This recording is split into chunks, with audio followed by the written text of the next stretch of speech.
नेज़ों के भालों पे मासूम बच्चों को नेज़ों की अनियों पे सजाया गया और बुजुर्गों को आंखों के सामने शहीद किया गया, औरतों को अगवा किया गया, इस्मत दरी की गई, जानें कुर्बान हुई, आग और खून की नदियां बह गई, बस्तियां जला दी गई, काफिलों को मार दिया गया। बड़े बड़े काफिलों से कोई एक बचा तो वो पाक सरजमीन में दाखिल हुआ। सारा काफिला कुर्बान हो चुका है, एक फर्द बचा और वो पाकिस्तान में आकर आबाद हुआ। हजरात, हिंदुओं और सिखों ने मुसलमानों की इतनी कत्ल और गारत की कि उस वक्त नहरें और दरिया खून बहते थे, पानी के बजाय खून के साथ बह रहे थे। इतनी बड़ी कुर्बानियां क्या अपनी जात के लिए थी? एक मकसद की खातिर थी और वो मकसद पूरे बर्रे सगीर में गूंजता था, लेके रहेंगे आजादी, बन के रहेगा पाकिस्तान। और यह नजरिया था। पाकिस्तान का मतलब क्या? ला इलाहा इल्लल्लाह। ख्वाब का एक हिस्सा तो शर्मिंदा ताबीर हुआ कि अंग्रेज यहां से निकला और मुसलमानों को एक अलग खित्ता वतन नसीब हुआ। इतना तो हमें मिल गया, यह ख्वाब तो पूरा हो गया। लेकिन आज 75 बरस गुजरने के बावजूद पाकिस्तान की अदालतों में आज भी अंग्रेज का काला कानून नाफिज है। ब्रिटिश लॉ के मुताबिक हमारे फैसले आज भी हो रहे हैं। आज भी वकीलों को, जजों को कुरान और हदीस और शरीयत के मसाइल पढ़ाने की बजाय वही कानून पढ़ाया जाता है जो अंग्रेज छोड़ के गया था। अंग्रेज तो चला गया, लेकिन अंग्रेज के पैरोकार आज भी बाकी हैं। अंग्रेजी से आज भी प्यार उतना ही है। जो अंग्रेजी बोले उसको अप टू डेट समझते हैं, जो कौमी जुबान बोले उसको जाहिल समझते हैं।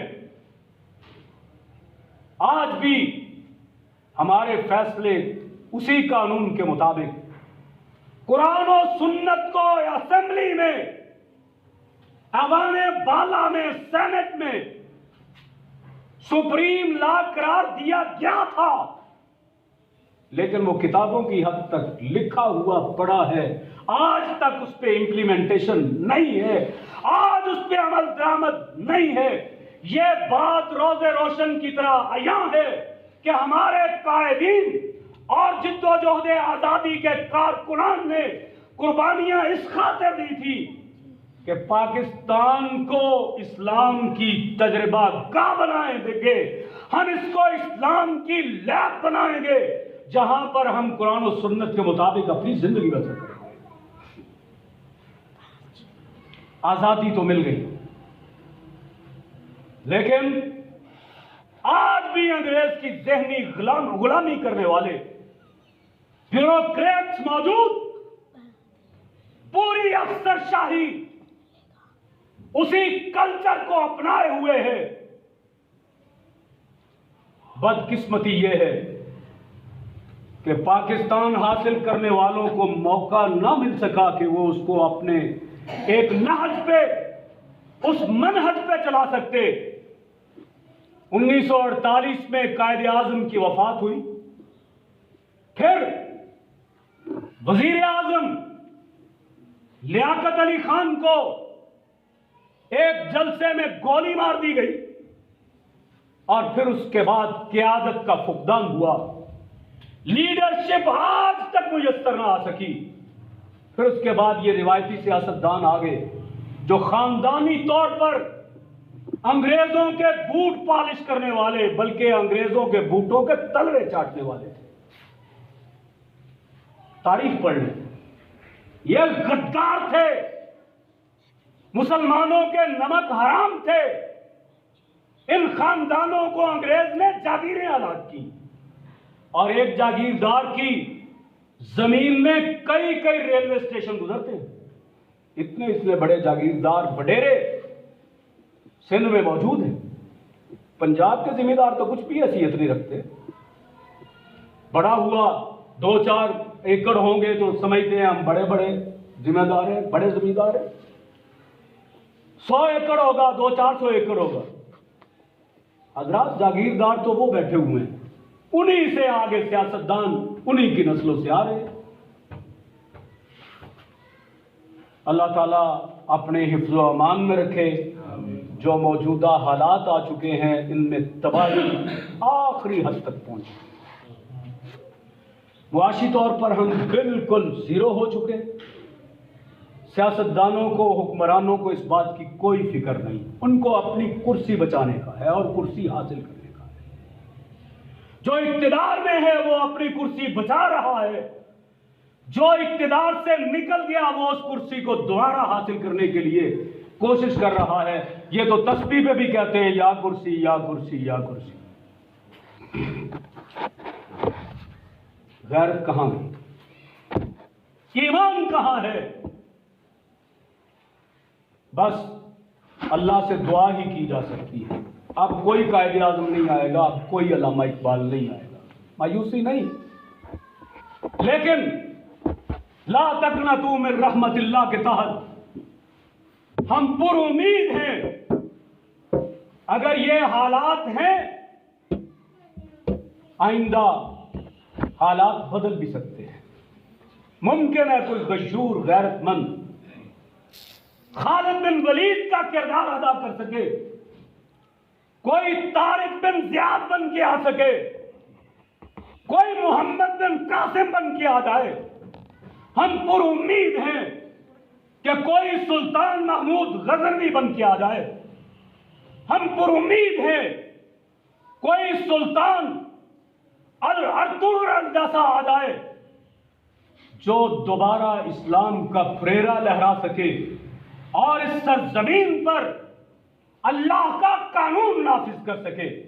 अल्लाह, हम तुझसे दुआ करते हैं कि कोई उम्र फारूक जैसा हुक्मरान अता फरमा, कोई उमर बिन अब्दुल अजीज जैसा हुक्मरान अता फरमा, जो इस दुनिया को अदलो इंसाफ के साथ भर दे। अदालतों में अदल के नाम पर जुल्म हो रहा है। आज जरूरत है अपनी अदालतों से अंग्रेज के कानून को आग लगाकर नजर आतिश करने की। आज जरूरत है अदालतों में कुरान और सुन्नत को रखने की और उसके मुताबिक फैसले करने की। कौन करेगा? रब जानता है। क्या आने वाले हालात बताएंगे। लेकिन आज की नौजवान नस्ल को आखिरी एक पैगाम देकर अपनी बात को खत्म करने जा रहा हूं। नौजवानों, पहचानो, आज अपने अंदर टटोलो, अपने जमीर में झांक के देखो, क्या तुम्हारे अंदर गैरते मुस्लिम बाकी है या इस्लाम की वो ईमानी हरारत खत्म हो चुकी है? कभी यह नौजवान मुस्लिम तदब्बुर भी किया तूने? कभी यह नौजवान मुस्लिम तदब्बुर भी किया तूने? वो कौन सा गर्दू था जिसका तू है टूटा हुआ तारा? अगर पहचानो हमारा मनसब क्या था, हमारा मुकाम क्या था, हमारा मकसद क्या था, हमें क्या बनना चाहिए था। सबसे पहले आज की नौजवान नस्ल को ख्वाबे गफलत से बेदार करने की जरूरत है, जो दीन से इतना दूर जा चुकी है। सोशल मीडिया ने इतना इसको अपने आप से भी बेखबर कर दिया है। मोबाइल पे नजर है, सड़क क्रॉस कर रहा है, ऊपर से कोई गाड़ी गुजर जाती है, ये नौजवान बस वो गाने सुनते ही और अपनी मर्जी की वेबसाइट्स देखते ही दुनिया से कुत्ते की मौत मर रहा है। इसको तो कश्मीर के महाज पे होना चाहिए था, इसको तो फलस्तीन आजाद करवाना था। यह मुसलमान नौजवान आज गैरत से भी आरी हो चुका है। बेगैरती हमारा इस वक्त मुकद्दर बन चुकी है। बस आखिरी पैगाम है, आज की नौजवान नस्ल को गैरतमंद बनाने की जरूरत है, उनको उनकी जिम्मेदारियां याद दिलाने की जरूरत है। परसों बड़े बड़े मन चले,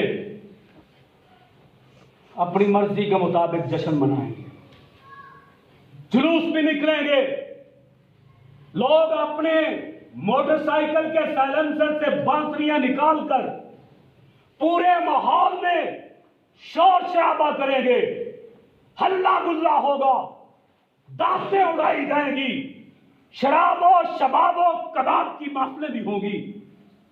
उनको भूल गया है कि हमारे बुजुर्गों ने कुर्बानियां क्यों दी थी, हमारी माँ बहनों ने इस बदन क्यों लुटवाई थी, मासूम बच्चों को नेज़ों की बीट क्यों चढ़ाया गया था। बस उनको रिमाइंड करवाने की जरूरत है। अल्लाह हमारी इस नौजवान नस्ल को गैरत ईमानी नसीब फरमाए। इकबाल के शेर पे अपनी बात खत्म कर रहा हूं।